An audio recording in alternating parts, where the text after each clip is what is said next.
With AUKUS now underway and that eye-watering cost leaving the nation in some kind of fiscal shock, and of course Paul Keating denouncing the whole deal yesterday, I thought I'd get some analysis from former Foreign Minister, of course Australia's longest-serving Foreign Minister, Alexander Downer in London. Yes, I think it's very important, and the way to look at it is in the context of the rise of China and the need for a stable Indo-Pacific region. As I've said for many, many years, you'll only achieve that if there are two things. One is there's an appropriate balance of power in the Indo-Pacific region if China is not able to dominate the whole region. And secondly, we have a strategy of coexistence with China. And so balance of power has to be achieved by having effective liberal democratic deterrence. And Australia building a generation of, or obtaining and building a new generation of nuclear submarines makes a significant difference to the capacity for the liberal democracies to balance power in the region. So in that sense, I think it's hugely important. But it's very expensive, so whether it'll ever be possible to fund it all remains to be seen. Now, of course, America and the UK are going to be sellers effectively. Australia is going to be buying their technology over many, many decades. Now, I don't pretend that Australia doesn't get a great deal from this, from sharing the technology, from becoming part of that arrangement. But it is true, isn't it, that the UK and the US actually get a lot out of this. They get bases effectively for submarines and all the associated personnel that are linked to it in the Australian region, with us paying for it.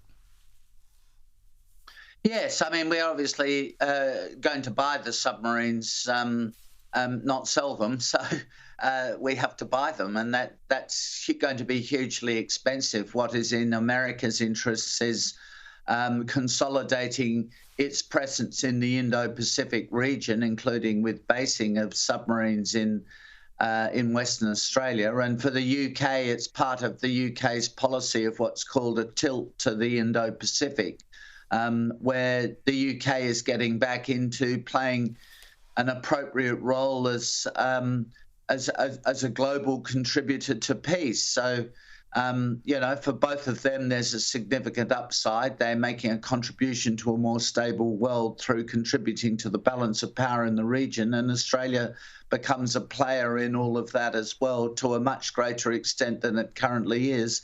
But yes, we're buying the submarines, but we're buying technology that we couldn't realistically expect otherwise to have. So, I mean, it's beneficial to Australia. What do you make of Paul Keating's intervention? He denounces AUKUS as the worst deal ever. He says we're just effectively doing what the US wants us to do. He says we should be sticking with more sort of son of Collins diesel electric submarines.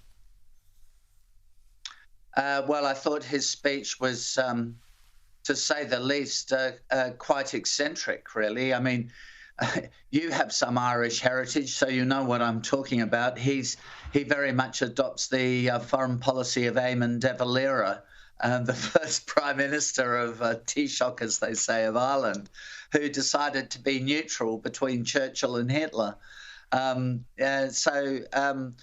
You know, he hates the British and he doesn't like the Americans much more. And he would like us to be much more neutral in relation to China. So it's not just about the submarines that he wants to save money by buying diesel submarines, but he doesn't think that it doesn't believe in what I've been describing, the balance of power in the Indo-Pacific region. He thinks that China are the good guys and you don't have to worry about them. I think that shows a complete misunderstanding of geopolitics, really, but I've never thought he did understand geopolitics.